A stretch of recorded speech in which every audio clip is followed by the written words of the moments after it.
Hey, everybody. You're now synchronized with Neighborhood News, and this is another installment of Protecting the Nest with Tara, Amber, and Carol.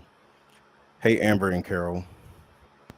Hi, Hey, Tyrone. It's so great to see you again on our screen. We love you guys, and it's wonderful to have different hosts and your beautiful background that has a lot of context for me. So thank you for coming back. Mm-hmm. hey, Tyrone. Hey, and Tara will be joining us in a little while. She's got a couple things to take care of. So, where did you ladies want to start? Well, hey, we kind of got started somewhere right before we turned the show on. That's sort of a wonderful place to start. I like that idea. I mean, there was a couple things. There was the music part and also what George has been talking about, Learning Man, and we just love that idea. And the Socratic method is super important when, I'm finding with raising two children that often they're just told what to regurgitate, what to memorize, and then it's just their peers. So their visualization about the world around them and readying them for the bigger world and to find their own identity is been captured by the identity of others, what they're supposed to regurgitate and memorize, and then their peer group, and their peer group is going through something awful because of the last 3 or 4 years. There's so many families in trauma, so many deaths, so many problems that have happened where some of the kids are acting out. And if you have a peer group where 5 out of 10 of the children in your peer group are having issues at home, it's very hard to get a healthy peer group in which you're actually learning social behaviors. So we found that getting them home and resetting their day every day, which takes a good 30 minutes, to then get them to be in the now so that we can have deeper conversations and they can find out how they truly feel, not what is told to them as to what to feel. And I love the Socratic method, but I don't know how anybody has raised children and looks back and sees these days, because I want to look back and be like, I wasn't stressed. I wasn't like hurrying to try to teach, but I was enjoying every minute of it. So I try to look to those who say it'll be fine.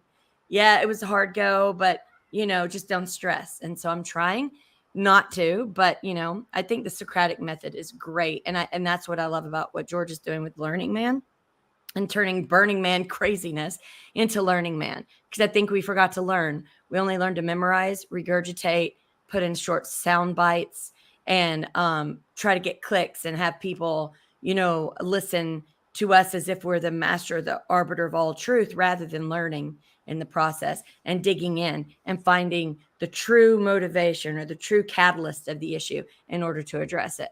So, yeah, Learning Absolutely Man is great. helps. Well, I think you're just right on there, Amber, with the Socratic method. It seems like for the first almost, we've been a country for almost 250 years, and the whole basis originally was to be able to question, to be able to think about things, to be able to educate ourselves. And somehow we got into this new think. It's very Orwellian.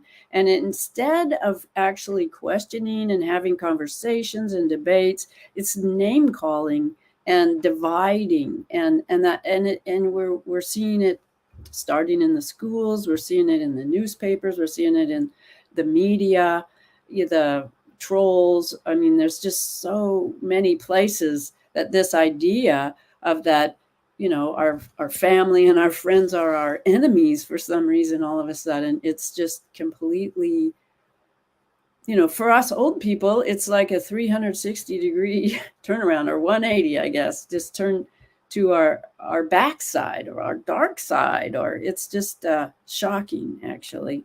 So I love your idea of how you talk to your kids and debrief them, teach them about logic and how to make conclusions and how to give people space to talk. All those things, we just need to get back there. And George's idea of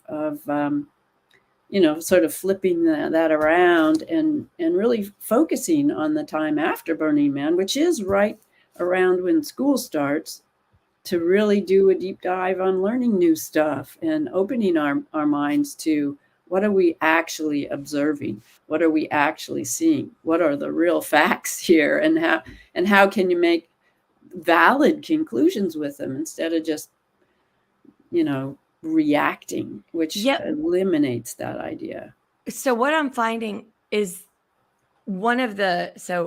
finding the answer and having that critical thinking is super important. But the second step is to be able to communicate it Mhm. in a good manner in which you're not pushing away individuals, but you're drawing them in. And that's another thing that I find challenging and I try to do it in small steps with my children. So there'll be something funny on that we're watching, and it's supposed to be a joke.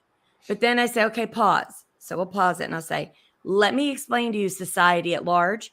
And then you tell me how you would be able to get away with saying that joke and explaining it to somebody why you find it's funny. So I would explain the joke and say, this type of person would say, that's funny, but it's not funny to make fun. We have a lot of people facing that issue, and minimizing it or joking about it only exacerbates the divide in which it causes people to not see what each other are going through. And the other group is saying, you're too serious.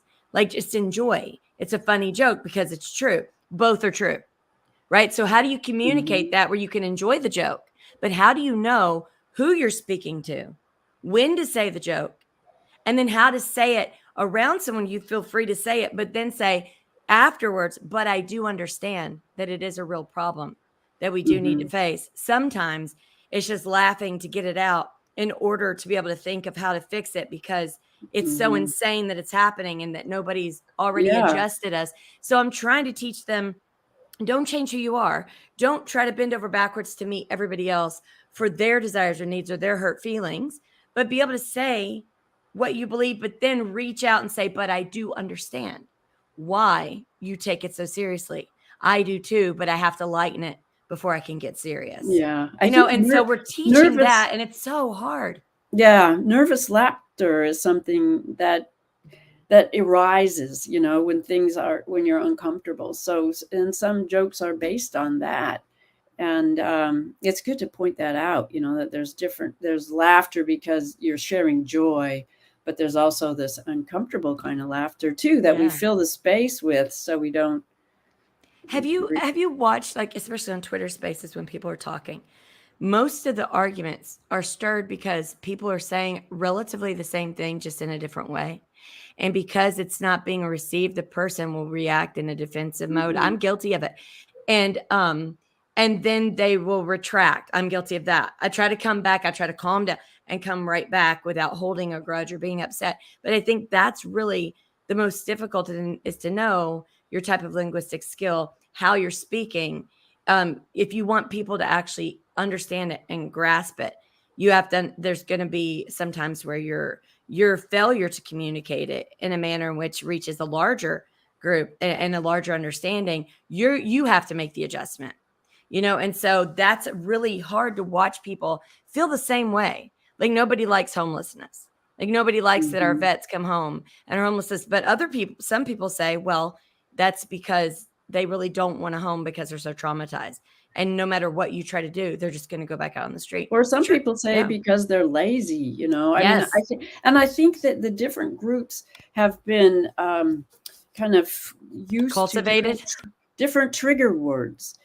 So when somebody's trying to explain something who maybe has gotten a certain set of trigger words funneled into them through their feeds, they have different reactions that cause this split, and it's not by accident that this has happened. So Absolutely. it's going to be a big challenge to try to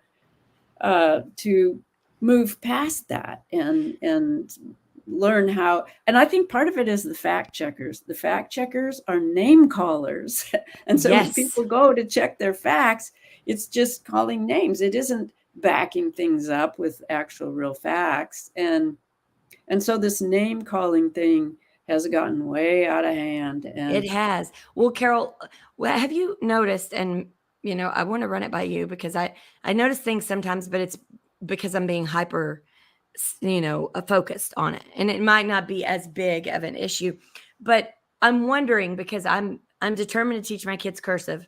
They need to know it, but I'm also determined to always have the thesaurus and teach them how to expand their language so that they don't revert to using the trigger words that Mhm. that people want to push on them, whether it's the opposite of their point of view, pushing a trigger word, or in their group or their tribalism pushing a Mhm. trigger word, in order to keep them from having those miscommunication meltdowns because they're not using the same word verbiage. And Mhm. maybe then people will hear it more. And are you noticing that if people stopped with the slang or those shared words in groups and started to go back to more thorough language and more, in-depth conversation where you're enhancing? I am starting to notice that, yeah, and that's Okay. a really wonderful thing to notice. Um, finally, because it was such a mystery. I think that divide happened without us really being aware of it. All that um, personalized advertising, I guess, or whatever it is, personalized messaging that would push people away from each other in an insidious way. It snuck up on us, but now I think people are being more aware and they want to really understand what's going on, and it's starting to be a lot more obvious that there are messaging that's coming through that's just inaccurate. Yeah. And so I'm trying to find kid version because all we have is the adult thesaurus. But Mhm. I know there's books like Introduce 5 New Words a Day. But I think instead of using particular words that we all, in our little groups will say often, but taking that word and looking it up in the thesaurus and Yeah, finding those that's a and then great it takes idea. away the triggering Mhm. effect because Mhm. no one is used to hearing that. And so they're more at ease. And I mean, that's, I think, what's so difficult about parenting right now. There's so much you have to do to Mhm. deprogram your children who are being programmed by everything around them in order to give them that classical learning that helps them to be not only capable, but willing to actually grow into a world and feel confident about themselves and be able to share their values and desires and their leadership that you want them to take up with others without shirking and running backwards where they face a challenge, but they also, you have to spend so much time teaching them that you feel like, why am I sending them to school if I have to reteach them? And Mhm. anything they do, you're having to totally reteach. And so, yeah, it is at least an 18-year venture for sure. Well, it's way longer than that because I think a big divide of families has been adult children, who have grown up with the internet and all this targeted stuff their whole lives, really. And they're adults now, and so it's really deeply embedded.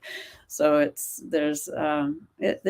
a lifelong challenge, really, to Yeah. try to use language that isn't triggering when you don't even realize this has happened. And that's why You we're don't know trying to do when it. you're going to get a big pushback for, like, what? What's that? So why is that so upsetting? Well, we know that they're getting that since they've been born. So what we're Mhm. trying to do is like we've taken them to antique museums, show them like original record players, how refrigerators used to be with a big block of ice, how things have grown. Not everything Mhm. is exactly how it is today. Why we still have a home phone, what are its uses, and if the internet goes down, you can still make a phone call. So these are things that we're trying to embed in them so they don't think everything is what they know today, where they know of yesterday, and then they know that not everything has always been of that particular manner, and showing them older TV shows and Mhm. back to back. Here's Andy Griffith, okay, and then I Love Lucy, and now let's go all the way to the Goldbergs. Okay, what do you see different? Okay, different furniture. What else do you see? Okay, this, and then I made sure to buy the series of Flintstones and Jetsons, and then like, this is what you think we came from, right? And then this is what you think we're going to. And now look at reality. Mhm. We don't have flying cars. The robots they want to use aren't going to be like an amazing robot who makes your dinner and brings it to you, No. makes life easy and There'll be cleans for you. insects that It'll be come like poke you. horrible robots that are not like, that are Mhm. intruding to give you your vaccine. So we're not really wanting that kind of robot. And so to kind of give them a visualization of where our environment leads us to think it's going to go, but inevitably, when we put our hands to it, things tend to go awry, right? And we're trying to teach that to them so Mhm. that if they do invent or they want to do something, they have to understand that whatever we create can be turned for good or bad. depending on how we Mhm. lay it outwardly, because we're seeing scientists that thought, oh, gain of function would be good, or this would be good. And look how it's backfired because someone took it and manipulated it in a way in which it's shameful. So, we've just got all this crap that we really need to educate the younger ones where they have a bigger understanding of like timeline of what it used to be and what it is now. Mhm. And like horse and buggy, we take them to Yeah. car shows Well, where it also just the starts. just in case scenario too. I mean, like Yes. my microwave broke like over a year ago now, and I just didn't get it fixed. And at first it was really annoying, especially to the high schooler.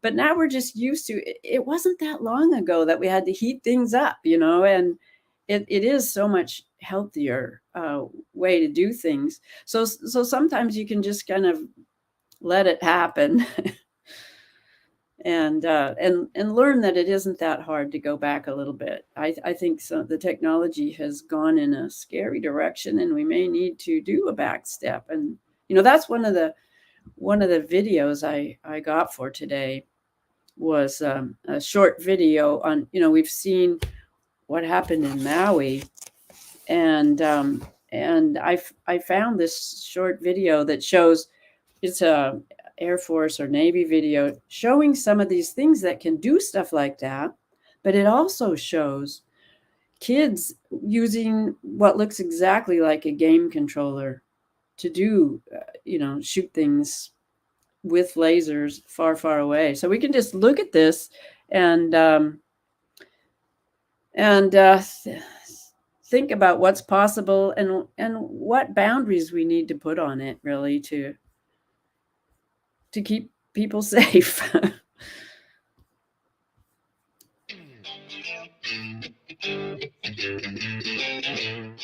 We're looking at exploring the capabilities that directed energy has to offer against counter UAS, counter unmanned aircraft system threats, small man-portable systems. Air Force has. I'm just going to restart it because we didn't get to see his name.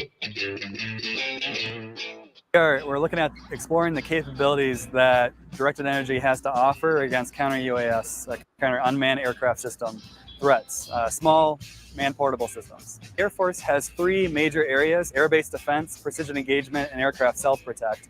This is the first probably near-term low-hanging fruit that we can actually get after as we start opening up the bottleneck for directed energy, transitioning it from the S&T side of the house to operationalizing it. Yeah, so we have a high-power microwave system and a high-energy laser system. Both came out. We looked at and are exploring the capabilities that both have to offer independently, as well as a joint look in engagement. So your laser engagement is really going to be a thermal energy disposition on the target. So you require the energy to heat up on that target to be able to destroy it. So you heard the laser comment. Most of the time we actually hit that and it actually burns a hole, a kinetic effect where it actually drops it out of the sky because of that burned hole. With high-powered microwave, it may be a little different. It may just interrupt the actual performance and the weapon system will have to go back to where it came from. It may actually do enough damage that it loses its control, so like an autopilot, and it loses that autopilot and it drops to the ground. Coming back from Afghanistan last year in October, I was at a base where we had a lot of unmanned systems sitting over and watching everything we do. And so for the future, our airmen would like to not be monitored 24/7. Notice And this will these push that back controllers. so they don't have that monitoring capability. This is moving past a tech demonstration to prove out technical feasibility. This is really looking at exploring the doctrine, the policy, the training necessary when we go out and take these systems into field. Do we have the right concepts of operation, the tactics, techniques, and procedures in place to actually use these systems? Yeah, I think the important part of experimentation, you hear of valley of death, where we have technologies in the lab, we don't always get it out to operating units. This experimentation bridges that valley of death, gets it out to the operators earlier on so they can experiment with it and understand it before it's actually deployed. And the Whisper Range is just a phenomenal setup and a location that we want to continue to use just because of the proximity of the equipment that you've got and the capabilities that it brings to directed energy experimentation.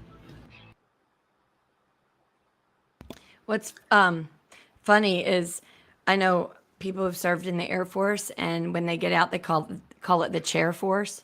So when you saw that one vehicle that's unmanned, you could see the chair. And so I giggled because They call it Chair Force. And then all the video, it showed them sitting in chairs while they were doing the runs. So it's Well, cracking me up. exactly. And I think one of the things that happened a few years ago, and it might have been in Afghanistan actually, was that they had young kids that were gamers working in a base in Arizona. And when they realized that what they were doing was really hurting real people that were far, far away on the other side of the world, some of them were very emotionally disturbed about it, and as you can imagine. So I think there's things that we're just not really noticing in our world around us that we need to notice and we need to protect against. And the controller had a Microsoft logo on it, and it looked exactly like the gaming thing that my grandson I'm pretty sure. Well, it you was do a know, controller. Microsoft actually has merged with Heart InterCivic, with Connect, and with Dominion. So they have actually become the umbrella for all of the voting software now. Well, I know Paul Allen bought Seidel before he died from Spain, and so that's part of it as well. So yeah, there's it's all it controls the elections, controls Microsoft, wars. think of it this way, Microsoft is in all of our government buildings and all of our schools. So if you wanted blackmail on anybody in any position, you could use Microsoft. And imagine if you sat at the top of Microsoft or like manage their profits, like Bain Capital. You might have access to things that nobody else does in order to capture large areas to push for particular agendas. That's always in the back of my mind. Mm-hmm. Yeah, well, I think we saw that it isn't just Microsoft too when we looked at Mike Lee, who was part of Connect, and his Apple background, and how that's already just folded into the all the election companies that are working. Crunchbase, Linode, and now they're over in Malaysia. So Eugene Yu, who went back to China, is now in Malaysia doing the same thing. Mm-hmm.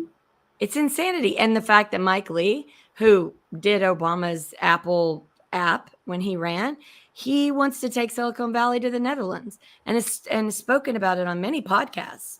And then soon after his last podcast, all of a sudden Silicon Valley Bank went kaput. And I'm sure that was happy days for those who want to move Silicon Valley to the Netherlands. Like BlackRock. Yes. Right. Exactly. Yeah. So there's a lot of things to keep our nest safe that we need to keep our eye on. And I think, getting that education out there is super important. Yeah. It's just hard to get people to visualize. It's like when people are listening to George and he's laying it out and he's connecting it, unless they're seeing a whiteboard in their head and they actually have that timeline understood, I think people just think they're going to be able to listen like it's a regular conversation. If you think that, no, you need paper and pen. If you don't already have that visualization of a whiteboard and you're trying to fill it in, then if you're already doing that and he's speaking, and a lot of people who give that information, you can fill it in and it's wonderful. But for someone who's just starting or they're trying to grasp it, you definitely need a pen and a paper, jot down the names and familiarize yourself where they work, how long they worked there, and who they're connected to. And then you'll get a bigger picture of the whiteboard. And I think it's hard for people to understand that you can't walk into the middle of a conversation, right? And then say, hey, complain about it, or say, oh, I totally get it. You don't know the premise at the beginning of the conversation, so take notes, right? And you might need to rewind or, wait until you can get caught up. But I think this expectation of people being able to pop in to a movie whenever they want, even if it's the last 5 minutes or whatever it is, and then be able to like lay it out. So when people try to tell me about this government, I'm like, well, wait, have you followed the timeline of like years and years of government and how cyclical and how we get to where we are and the push and pull and like as others say, the hair pulling, like unless you have that historical view to talk about today's government right now, you're missing how we got where we are. If we've been here before, what measures they took to get us there then.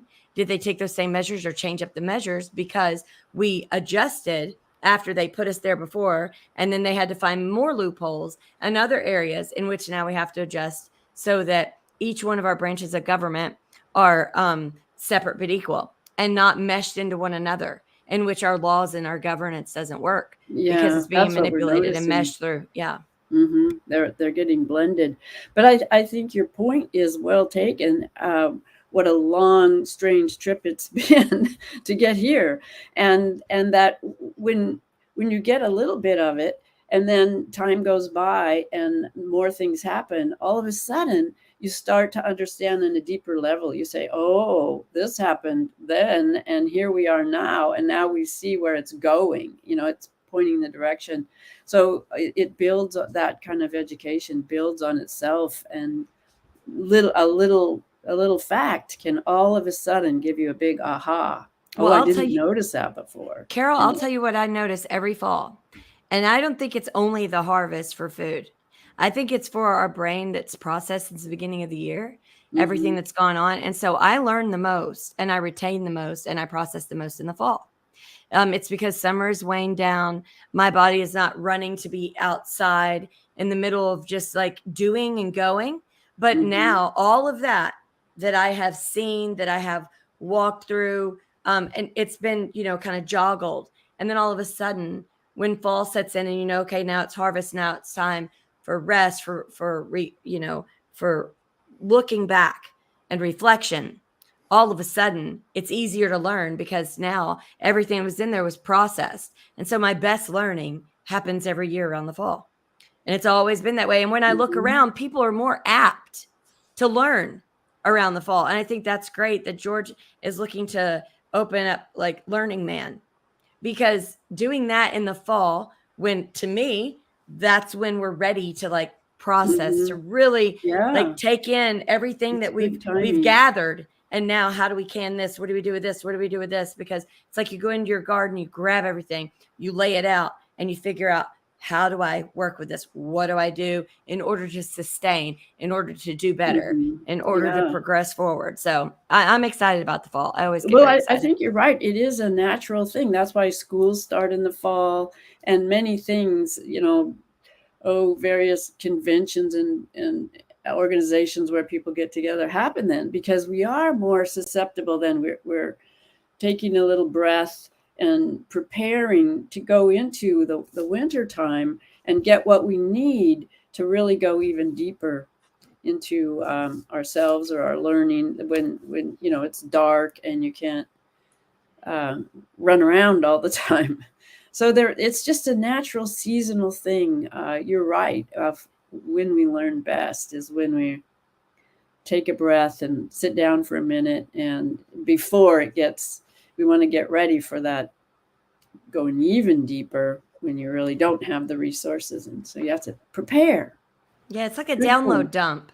So it's like, okay, it's all in there, and now it's got to process and then be saved into your files. And now you're ready to not only communicate it, but now this newer information of what you just experienced since the beginning of the year is now processing. So it's like you level up every year. To me, it feels like, okay, I've grown. Okay, now what do I look at my harvest?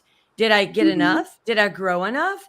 Did I, what do I need more of? And what seeds do I prepare for next spring planting? Yeah, you get ready. I'm going to go get more worm poop this weekend, tomorrow. So I'm picking up 5 chickens tomorrow. Oh, because we have 2 and a rooster, but we're getting 5. We have to replace one. So yeah, so that it is a natural rhythm. So that's great. I really loved John's recent show with Carmadoc and Nick about his healing process. And I think that we all need to become much more aware of natural healings. It was a great discussion. One of the things they didn't mention, though, that I found a couple of weeks ago, and I'd known this but not totally, was sour cherries are the highest anti-inflammation food that you can eat. And there's been a couple big studies. I sent you a link, Tyrone, about those studies. The Red Report. And one of them was in Oregon, actually, but Uh, it's anthocyanins. I may not be saying that, but it's a compound that reduces inflation, and sour cherries, which are delicious. You can dry them, you can make leather, you can make jam. I'm trying to eat more gelatin just for the connective tissue. And so I'm going to try a sour cherry, just put it in there and get all this nutrients. Hey, Carol, you can get the organic sour cherry juice and then Mhm. take sour cherries and mash it up in it. Oh, And, that sounds it's a really great. good as a smoothie with non-flavored yogurt, like a non-flavored Greek yogurt or a coconut-based yogurt, because coconut's great with it. But then you mash it up and you do a smoothie with it. It's really good. And Well, you can add a little honey if you want, but the anti-inflammatory for inflammation. I mean, it does work because I'll tell mhm. you, first I was around family members when we visited my dad in Arkansas, and a couple of them had been boosted, and that we went around, and soon after my ankles began to tingle and like joints like were tingly, and I felt like there was I was dealing with inflammation. I got this that sour cherry juice. I Yeah. started to mash it up, and it was gone within like a week. Well, The whole sensation for gone. us white hairs, it's really great for arthritis, or pain anywhere in the healing process. If you injure yourself too, you get inflamed. And so we know that we've been through an assault, and I have friends that have long COVID and stuff. So I'm going to point out some of the things that John and Nick and Karmadoc were talking about are just really great um, advice for anybody that's facing small or giant health issues, because inflammation is really how That's this that's stuff that's gets the Hey, into key. Carol, us. I found that word that you said, and it's anthocyanins, I believe. I'll Yeah. just read this one paragraph. Anthocyanins, yeah. It says a study, and see, they knew this back in 2001, so why ain't they been using this to heal people? But it says a study from 2001 indicated that anthocyanins in tart cherries were as effective as ibuprofen and naproxen, over-the-counter inflammation and pain medications, as suppressing enzymes associated with arthritis. Best of all, there are no side effects That's right. because it's just a Yeah. plant. So yeah, eating And good they taste foods. Some good. plants are dangerous, but And they taste good. They taste better than chewing an ibuprofen. They taste much better. I've never Yeah. tried cherries myself. Well, Yeah. once I had a house guest that had a sour cherry orchard, I guess in Vancouver. I've never been to their property. This was a friend of my brother's, but they brought as just a little gift a big bag of dried sour cherries that were pitted. And I think I still have some, but I just sort of sprinkle them on things. I think You know what? They're really good for those who have a delicious. drink in the holiday time, to do like soda with the sour cherries and the sour cherry juice with, if you're doing vodka or rum or whatever people do, but having that with sour cherry it's very tasty. So Yeah. we don't really drink, but if we're going to, it's over the holiday and we do something where you're adding fruit, you're adding something that's enhancing, like a Bloody Mary. It's literally got pickled okra, it's got celery, carrots, spinach in there, and like you're drinking a salad, right? So we take Yeah. advantage of like enhancing it.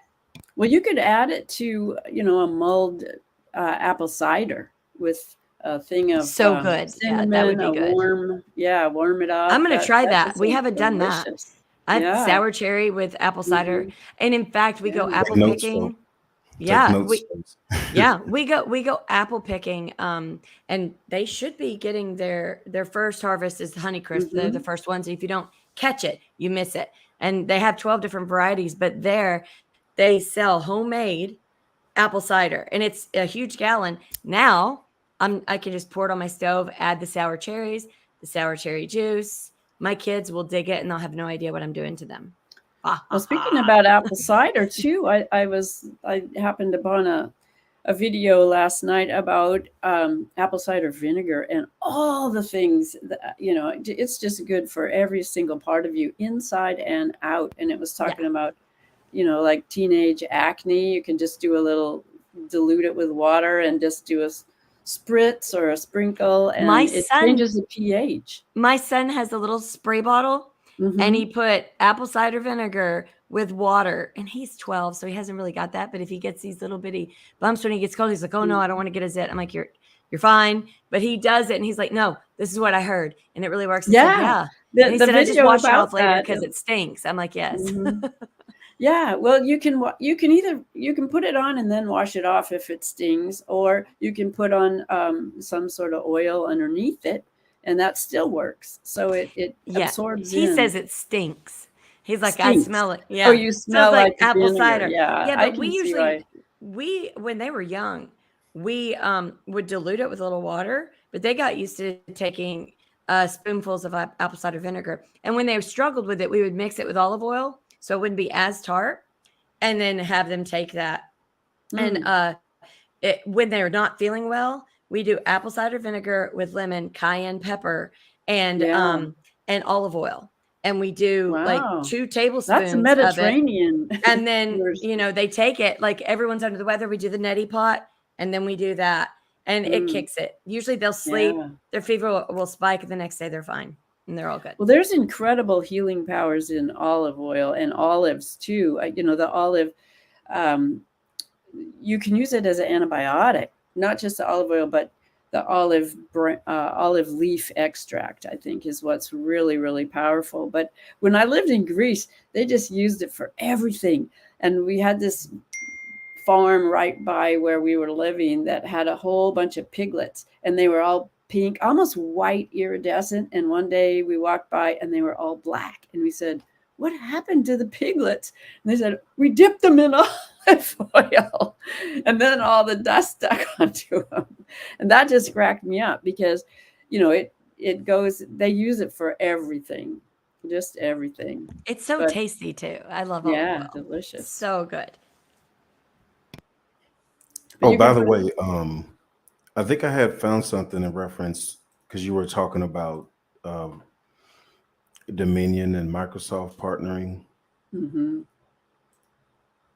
and this is, I guess, something from the New York State Board of Elections, and they're certifying this software from Dominion called Dominion Democracy Suite 5.16. But that's what you were referring to, right? Yeah, But that's I'll the put this in the description of the video. okay, One of because the- that's Thank you. the Dominion stuff is the one that you can get in the back door of, and you can do batch changes from one Yes, vote you can to the adjudicate other. it. So they showed in Yeah. Coffee County, and this was not election interference. This was after the fact. It was used as an example to show. And actually, Eric Coomer himself from Dominion showed this example on multiple videos, and I actually have like 3 of them where that's how he sold them, was by mentioning that's what you could do with them.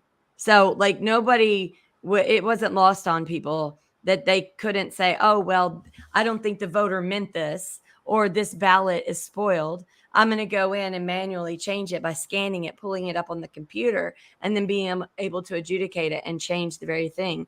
Where the manipulation came in is they wouldn't have some of these workers at the precincts clock in under a name. It would just be one single number, and there'd be multiple people coming in and out all day, so they couldn't put down like who may have done what. So because of plausible deniability, there was nobody to lay it on, and there were all these loopholes and cracks in the system that allowed for that. So technically, Dominion itself was not it could not be broken into. You actually had to have somebody there to do that or to insert it. And what the problem is, people's word verbiage, when they wanted to go after Dominion, they did not do it correctly. So they did not say it's software because it's not a machine. That's number one. And they should not have said, "Oh, you can get into it." You can, but a person has to manipulate it. So it's not the machine itself. It's not the software itself. It's somebody going in and inserting something, changing something, adjudicating something. And so people should have gotten upset that they had that as a possibility. They had that as something you could do. There should Mhm. be no reason for someone to be able to go in and adjudicate. If it's a spoiled ballot, then they shouldn't use it.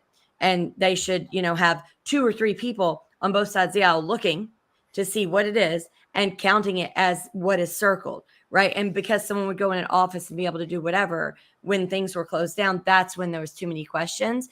And they took advantage of the word verbiage that nobody was using correctly in order to say that they were getting defamed and threatening lawsuits because of it. So you have to know the specific linguistics in order to push back and say, take this off of your software so people cannot go in and Well, I think adjudicate it's it or change. specifically the batch adjudication that you can do it with large batches, and also that you can send it off to Kosovo or Germany or Spain or Yes. wherever and have it come back different in giant batches in a really short period of time. So Yeah, and that gives that's Dominion what has to plausibility. loophole. That gives them the plausibility because they're saying that's not what we do. We just Mhm. give the stuff. That's you have to get on to people who would manipulate it. Well, why did you put something on there that could be manipulated? That's where their fault is. Take it off where nobody can do that, and then you're not involved in the scenario.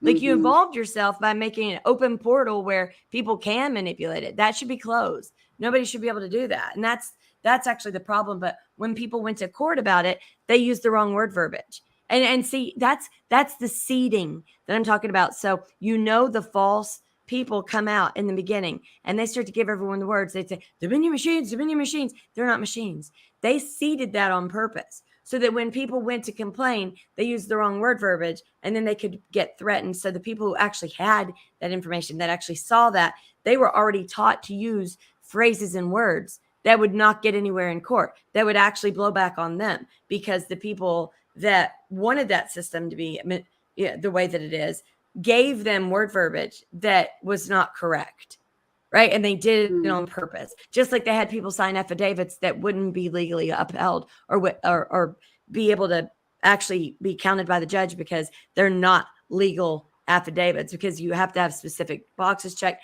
There's specific things you have to fill out, and a declaration you can't even enter into as evidence. So they had tons of people when all these affidavits were coming in, they started to tell people to do declarations, which that's why there was not standing for the declarations. But they didn't say that because they didn't want people to catch on to it. And then in the time allotted, be able to do a proper affidavit. So you have to look out for the snakes that come out to try to set the precedence of what to do, because they normally have people do it the wrong way. And these are like the seed planters and the people who do that in order to confound everybody else. And it's frustrating to watch it happen, because then they'll say that they're for voter integrity and they're not. That's why they played that game that way. Well, yep, we need to get our little antennas up for the shenanigans, because they're coming back. We got to. Yes, I know. I'm already exhausted. Yeah, just thinking about it. Yeah, it sounds like there may be more shenanigans and the bait and switch. Everybody go on legiscan.com starting in January when all your state capitals go back into session. And you're going to pull up legiscan.com, and anything that you are drawn to look into that you've seen as a problem in your city or state, you're going to look for just keywords or phrases for existing legislation and bills where they tweak it. So you're going to look for their revising or reviewing or looking into adding something or subtracting something from something that's already in legislation. Those are the things you want to key in on, because they're going to look for more, and both sides are going to be doing it like gangbusters. So just don't do more than you can handle, but find the things that you're drawn to and that you can actually notice those nuances, so you can pull up the existing bill, and then you can actually show up when it's on the House side or the Senate side of your state capitol to actually see, the nuances of what each side is arguing for and the word verbiage that they're changing. Because with 2 or 3 words, just switching, that can determine a whole other beast, right? So that's what people need to look out for starting in January, at the middle part of January, when their state houses go back into session, because that's when they're going to be messing with that legislation before the fall election. So it's legiscan.com.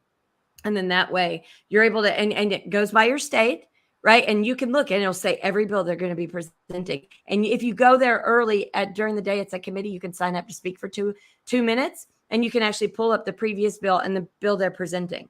And then you can look at it and you can see the nuances and the changes. And then you can have something to say. It's exhausting, but we either take part in what's going on or we sit back and we watch it like crumble in front of us. Yeah. Well, another thing to look out for is it looks like the mask mandates may be trial ballooning again to see how that goes over. And I guess we'll just see, because there's so much information that's out there, scientific information saying you have to have more than 19% oxygen. And when you have a mask on, you're blocking it and you're not getting that much. So Get there's, this. and yeah, they're bad, especially for kids. There's so many reasons that show up in So the yesterday I went research. to Fulton County Courthouse in the beginning of the day because one of our friends in Buckhead had been murdered. And it'd been a year and a half. And finally, the guy who murdered her had an arraignment. And it's going to be his final plea. But then they pushed it back again. Of course, that's how it goes. But when I walked in, I didn't even notice because I've tuned out the masks where I'm just like, oh, I can't take it. So I didn't even notice. But I'm sitting down and I sit by my friend Susan, and she's got a mask. I didn't even notice. I'm getting my paperwork. I'm like getting my pen and paper ready. And then I look and I said, and nobody was saying anything to me. Everyone had on a mask. And I looked at my friend Wow. Susan and I said, are we supposed to have a mask? She said, yeah. It says on the courthouse building as you're walking in, and on the elevators, and on the way here, On the and on the doors. elevator up, and on the door entering the courtroom. And then right at the corner of, and I said, oh my God, this is how much I'm tuning these idiots out. Like, I can't deal with it anymore. And then I said, I'm just going to sit here. And then they're going to have to make me. And then she was like, okay, no one noticed. And in fact, it wasn't until halfway through that I was like, you know what? I'm going to go get one and I'm going to have it. And then if the bailiff demands it, but they know, because I know a lot of them. So they know, oh God, I don't want her freaking out. She's sitting in the back, and we just, and the sad part was that judge is overseeing 5 murder cases. 3 of them were yesterday, and she shuffled them in and out all together. I've never seen 3 people at once go in, and they're different crimes. She had one yesterday and she has another one today, but they say crime is down in all the cities. But when I got out of there, everybody was wearing a mask all through Fulton County. So all their government buildings are now requiring a mask. And I kept asking people, are we going crazy again? Well, Are we maybe. going crazy again? But what's curious about that is when we were at the court case in LA for Connect, all those signs were on the door. They were on the outside, it said that, inside it said that, and nobody was wearing a mask. I mean, maybe one or something, but mostly everybody at that point, which was summer before this summer, they were ignoring the signs. Nothing was enforced. Even the bailiffs didn't have masks on. So that I was really interested, because that's Southern California, where I would have thought, I expected I'd see a whole lot of that, but no. I think I'm going to start wearing mine like Laura Ingalls, like a bonnet, where you put it here and then it's here, like the old bonnet, just to be a turd. Like, I'm so tired that I'm just like, no, I'm back on Little House on the Prairie. I can't deal with this anymore. I would like to go back in time. So this is my bonnet. I mean, I haven't seen a lot of masking where I'm at. Huh? I haven't seen a lot of masking where I'm at in That's Pennsylvania. Great. That's great. There are a couple, and this lady was warning me that I should be wearing one because COVID's getting bad again. But I told her I wasn't worried about it. So, but she was like, I sound like her daughter, who apparently doesn't mask either. So, but there are a couple of concerning out there. Yeah. Yeah, I know, right? Yeah, that's kind of what it's like here. I mean, I see 1 or 2 here and there. Sometimes people riding their bike with a mask on. That's very rare, but you do see it. Goodness, I can't. That makes my head like pound. Just thinking about that visualization is just for me. It obscures my vision enough. That would be unsafe. It seems like, besides unhealthy, but it doesn't matter. You could swim in mouthwash. Your breath is still going to stink. Like, there's no way to escape your mouth stench, right? No matter what you do. And I just don't see the fascination why people think, hey, I think it's healthy that I get to smell myself breathing out. Like, no, it's supposed to escape. It's supposed to escape. Your exhale is what you no longer need. Exactly. That's why you exhale. And it drives me nuts. Yeah. Just that common sense. That's freaking common sense. Mhm. It's common sense. And I feel like people are gone. Like that is gone because the fear of death. And I get it. It's a big fear, but that's how we're controlled. And there has to be a balance with understanding, or we're just going to be controlled into oblivion. Well, I think this time around, there's definitely more people that are aware of the Let's hope. science of masks. It wasn't at Fulton County Courthouse, that's for sure. Yesterday, I Yeah. thought, oh my God, I can't take this. Well, ladies, we're almost at the top of the hour. Is there any more final topics you wanted to discuss? Well, I loved your music you played at Yes. the beginning before we started. That's something we could talk about if you want, or we could just We could sign play it off softly after in I the an think hour. that would be great. Music is a great way to end after some of these dark topics. It was Just a beautiful. moment. Okay. I And don't guess, forget to debrief your kids. yeah. When they come home from school. Debrief. And if you have a and good deep snack, breath. if you'd have a good snack for them, they're all ears. But if they're kind of irritable or hungry or they want to play, you got to trap them with a snack. Trap them with a snack. Trap them with a And snack. yeah, and then they're like, oh yeah, and they're ready to talk, and now they've got energy, and now they're happy, and then they want hugs, and just cuddles, and then you can get anything out of them, but you got to trap them with a snack, or at least my two little boys, I have to trap them with a snack. That's a good little ditty. Trap them with a snack.